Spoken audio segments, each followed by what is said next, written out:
This is a look at the genuine Gerber 97-930 handle. This handle comes in chrome with the index button and the screw.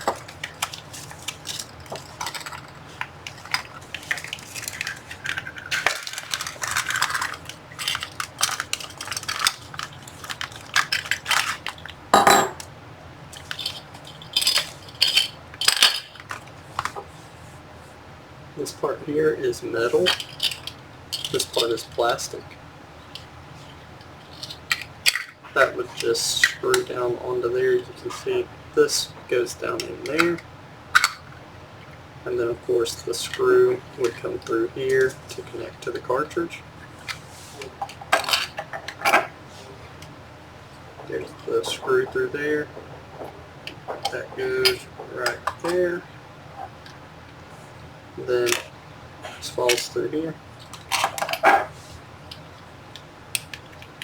The index button, and there's the screw.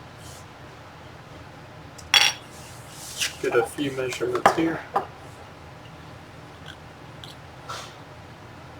About 1 3/4 there. And then 2 1/4 inches here. The screw, about 3/4 inch.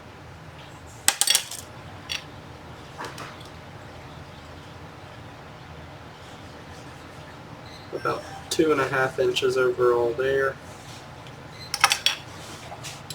And the height of this is about 1 1/4 inch. That's without this part on it. Once it would be on there, it's about 1 3/4 inches. The index button about 1/2 inch there, and 3/4 inch there. And once again, this would sit down on here. That would go through both parts of the handle, and then this would go on, just like that. And once again, this is the genuine Gerber 97-930 handle assembly.